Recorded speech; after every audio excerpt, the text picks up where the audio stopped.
Assalamualaikum warahmatullahi wabarakatuh. Apa kabar teman-teman? Pada kesempatan kali ini kita akan melanjutkan pembahasan latihan soal UP UKM PPG, khususnya mapel IPA terpadu untuk SMP ya.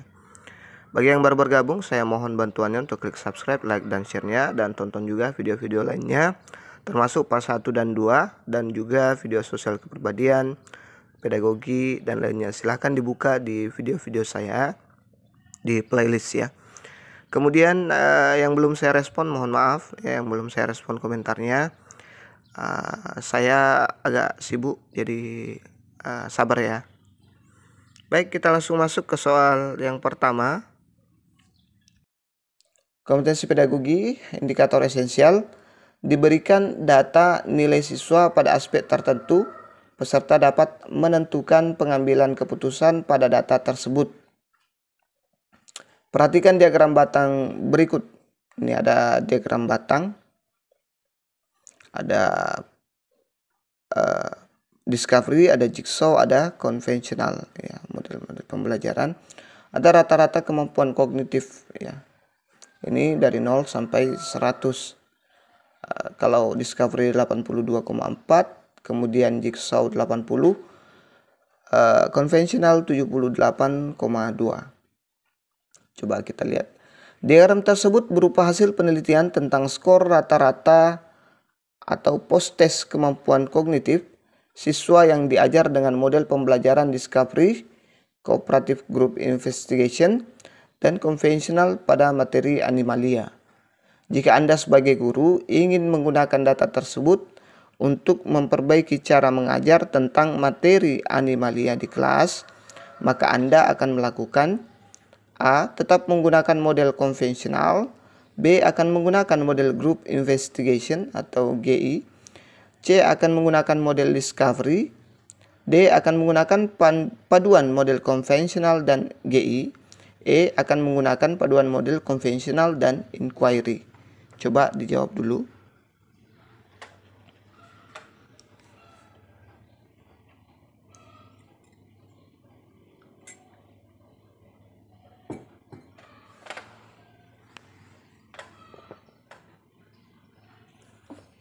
Jadi jawaban yang tepat adalah C, akan menggunakan model discovery inquiry ya, karena discovery inquiry memiliki nilai tertinggi di sini. Kita lihat pembahasannya. Hasil penelitian ini memberi informasi bahwa kemampuan kognitif siswa pada materi animalia yang diajar dengan penerapan model discovery lebih baik daripada yang diajar dengan model-model lainnya ya.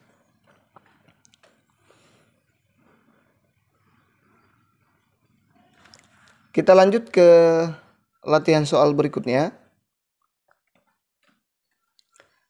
Masih di kompetensi pedagogi, indikator esensial, disajikan narasi hasil identifikasi potensi diri peserta didik.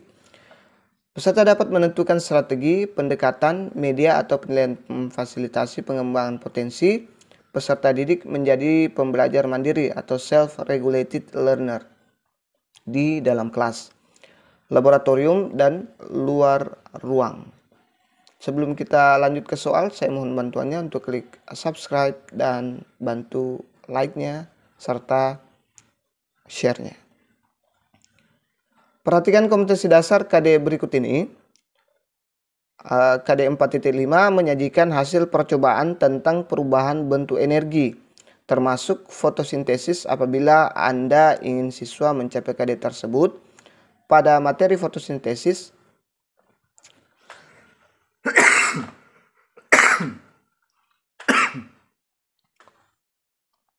alat atau bahan, media yang tepat yang harus Anda gunakan dalam pembelajaran adalah A. Spesimen asli, B. Video fotosintesis, C. Carta dan gambar, D. Media game, topik fotosintesis, E. Multimedia interaktif fotosintesis.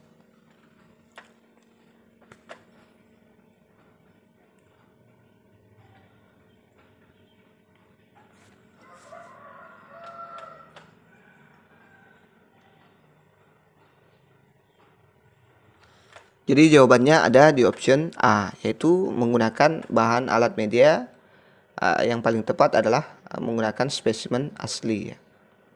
Spesimen asli. Kita lihat pembahasannya.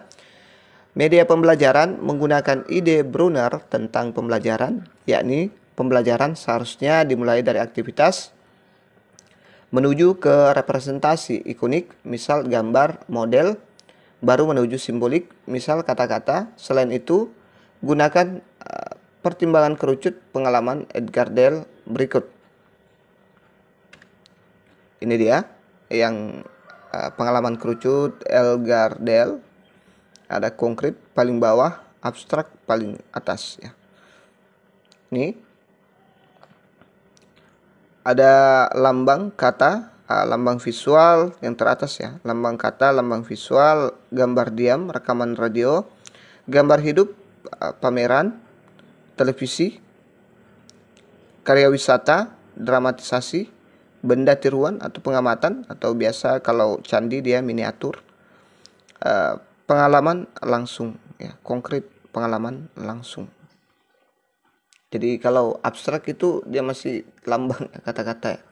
Kita lihat berdasarkan KD keterampilan dan kerucut pengalaman di atas, maka media yang paling sesuai adalah benda sebenarnya, alat dan bahan kegiatan fotosintesis. Media pendukung dapat berupa video visual yang diproyeksikan. Ingat, PPT bukan media atau PowerPoint bukan media, namun nama perangkat lunak untuk menghasilkan media audiovisual gerak multimedia yang diproyeksikan.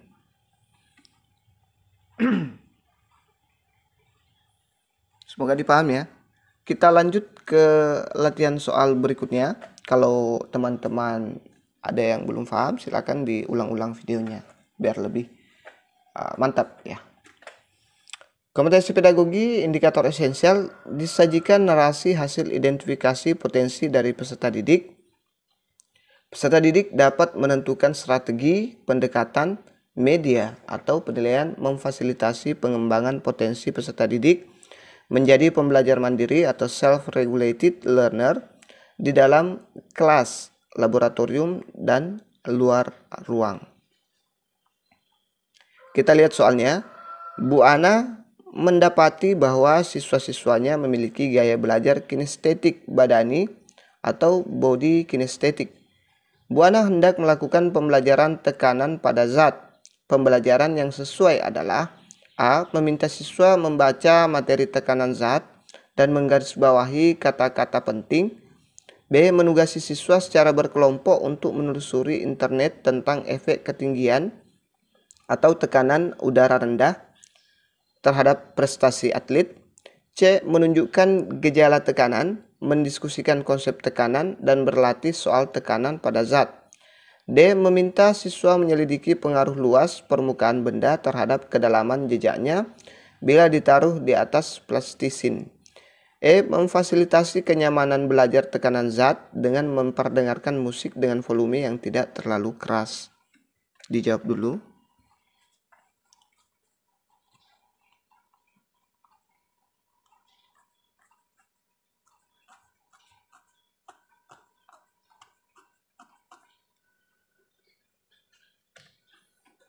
Jadi jawaban yang terbaik ada di option D, meminta siswa menyelidiki pengaruh luas permukaan benda terhadap kedalaman jejaknya bila ditaruh di atas plastisin.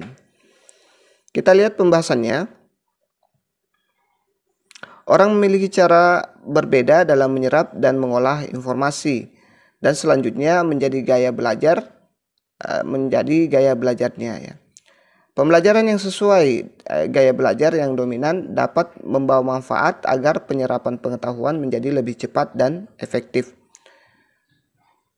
Berikut ini adalah macam-macam gaya belajar sebagai wawasan teman-teman.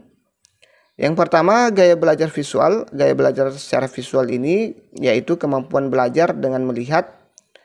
Gaya belajar ini digunakan pada orang dengan indera penglihatan yang tajam dan teliti. Kemampuan belajar yang berhubungan dengan ini yaitu seperti matematika, bahasa Arab, bahasa Jepang, simbol-simbol, dan lainnya yang berkaitan dengan bentuk. Ciri-ciri gaya belajar visual, yaitu yang pertama bisa mengingat dengan lebih cepat dan kuat dengan melihat. Yang kedua tidak terganggu dengan suara-suara yang berisik. Yang ketiga memiliki hobi membaca. Kemudian suka melihat dan mengilustrasikan sesuatu. Memiliki ingatan yang kuat tentang bentuk, warna, dan pemahaman artistik, belajar dengan melihat dan mengamati pengajar. Memiliki kemampuan menggambar dan mencatat sesuatu dengan detail. Ciri lain secara penampilan pada orang dengan gaya belajar visual pada umumnya orangnya cenderung rapi, tidak suka mendengarkan namun lebih suka melihat. Orangnya teratur, berpakaian indah. Orang dengan gaya belajar visual memiliki kesulitan dalam menyalin tulisan dari papan tulis. Tulisannya tampak berantakan dan tidak mudah dibaca. Anak dengan gaya belajar visual menyukai percobaan atau peragaan. Metode pembelajaran yang tepat yaitu dengan metode mind map, video ilustrasi, alat tulis berwarna, pembelajaran menggunakan bentuk. Yang kedua, gaya belajar auditory. Orang dengan gaya belajar auditory memiliki indera pendengaran yang lebih baik dan lebih terfokus. Orang dengan gaya belajar ini mampu memahami sesuatu lebih baik dengan cara mendengarkan. Hal ini berkaitan dengan proses menghafal, membaca, atau soal cerita. Ciri-ciri gaya belajar auditory yaitu yang pertama memiliki kemampuan mengingat yang baik dari mendengarkan. Yang kedua, tidak mampu berkonsentrasi untuk belajar jika suasananya berisik. Yang ketiga, senang mendengarkan cerita atau dibacakan cerita. Poin keempat, suka bercerita dan berdiskusi. Yang kelima, bisa mengulang informasi yang didengarnya. Orang dengan gaya belajar ini cenderung tidak suka membaca petunjuk dan lebih suka langsung bertanya untuk mendapatkan informasi. Kendala gaya belajar ini adalah anak tidak tertarik untuk memperhatikan sekitarnya, kurang cakap dalam mengarang atau menulis, cenderung suka berbicara. Oleh karena itu, metode belajar yang tepat yaitu dengan musik, menggunakan media, auditori, berdiskusi, bercerita di depan kelas, dan lainnya. Anak dengan gaya belajar ini biasanya saat menghafal akan membaca keras-keras kata-kata yang dihafalnya dan menjadi lebih efektif baginya ketika diucapkan dan dia dengar kembali. Selanjutnya yang ketiga, gaya belajar kinestetik. Gaya belajar kinestetik yaitu gaya belajar dengan melibatkan gaya gerak. Hal yang berkaitan yaitu seperti olahraga, menari, memainkan musik, percobaan laboratorium, dan lainnya. Gaya belajar ini efektif untuk anak yang menyukai gerak dan gambaran imajinasi berdasarkan gerakan. Ciri-ciri gaya belajar kinestetik. Yang pertama, ketika menghafal yaitu dengan cara berjalan atau membuat gerakan-gerakan. Poin kedua, menyukai belajar dengan praktik langsung atau menyentuh secara langsung. Yang ketiga, anak yang aktif dan banyak bergerak memiliki perkembangan otak yang baik, menggunakan objek nyata sebagai alat bantu, menyukai aktivitas pembelajaran yang aktif atau permainan. Selanjutnya, orang atau anak dengan gaya belajar kinestetik ini cenderung tidak bisa diam, cenderung bosan dengan gaya pembelajaran konvensional yang hanya duduk diam mendengar. Lebih cocok dengan pembelajaran yang melibatkan kerjasama tim, partisipasi aktif siswa, dan kegiatan aktif lainnya. Metode belajar yang bisa diterapkan yaitu dengan menggerakkan jari, mengunyah permen karet, mengeksplorasi lingkungan dengan berjalan-jalan, dan lainnya. Pada anak, metode pembelajaran untuk anak dengan gaya belajar kinestetik ini bisa dengan membuat permainan peran, drama, praktik skill, menari, memainkan alat musik, dan lainnya. Yang keempat, gaya belajar global. Anak dengan gaya belajar global memiliki kemampuan memahami suatu secara menyeluruh. Pemahaman yang dimiliki berisi gambaran yang besar dan juga hubungan antara satu objek dengan objek lainnya. Anak dengan gaya belajar global juga mampu mengartikan hal-hal yang tersirat dengan bahasanya sendiri secara jelas. Ciri-ciri gaya belajar global: bisa melakukan banyak tugas sekaligus, mampu bekerja sama dengan orang lain dengan baik, sensitif dan mampu melihat permasalahan dengan baik, mampu mengutarakan dengan kata-kata apa yang dilihatnya. Anak dengan gaya belajar global biasanya kurang rapi, meskipun sebenarnya menyukai kerapian. Dalam melakukan suatu hal, seringkali berserakan dan barang-barangnya tidak rapi. Untuk mengatasi hal ini, maka akan membuat suatu sistem penataan dengan mengkategorikan barang-barang sesuai tipenya. Anak dengan tipe global ini tidak bisa hanya memikirkan satu hal, namun memikirkan banyak hal sekaligus. Meskipun satu tugas belum selesai, dia juga akan mengerjakan tugas berikutnya. Anak dengan gaya belajar global peka terhadap sekitarnya, termasuk perasaan orang lain, dan merasa senang untuk bekerja keras membuat orang lain senang. Cenderung memerlukan banyak dorongan semangat pada saat akan memulai melakukan sesuatu. Ini gua banget ini. Yang kelima adalah gaya belajar analitik. Anak dengan gaya belajar analitik mewakili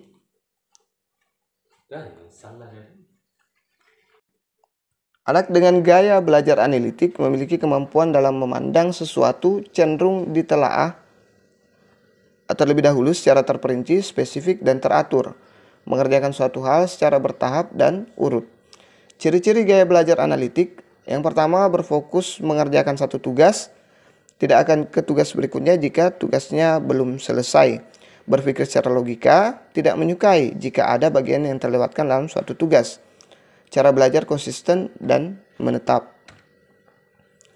Anak dengan gaya belajar analitik menilai sesuatu berdasarkan fakta-fakta, namun seringkali mereka tidak mampu menemukan titik gagasan utamanya tentang tujuan tugas yang sedang dia lakukan. Berfokus pada satu masalah atau tugas sampai selesai. Anak dengan gaya belajar analitik lebih cocok belajar sendiri, baru kemudian bergabung dengan kelompok belajar. Mereka juga mengalami kesulitan dalam belajar dikarenakan hanya terfokus atau berfokus pada satu hal. Cara terbaik untuk mengatasinya yaitu membuat jadwal belajar yang terstruktur sehingga sasaran belajar yang ingin dicapai jelas. Metode belajar yang tepat yaitu dengan konsisten melakukan atau mengerjakan tugas sesuai dengan jadwal harian yang dibuatnya. Berdasarkan ciri-ciri yang belajar di atas, gaya belajar di atas, maka siswa yang gaya belajarnya kinestetik cenderung lebih cocok jika melakukan kegiatan hands-on, misalnya praktikum. Baik, itu saja dulu yang sempat kita share pada kesempatan kali ini. Mudah-mudahan bermanfaat. Insya Allah kita akan lanjut lagi di profesionalnya nanti. Kalau banyak komentar, insya Allah kita akan buat secepatnya ya. Demikian, semoga bermanfaat, semoga lulus semuanya. Assalamualaikum warahmatullahi wabarakatuh.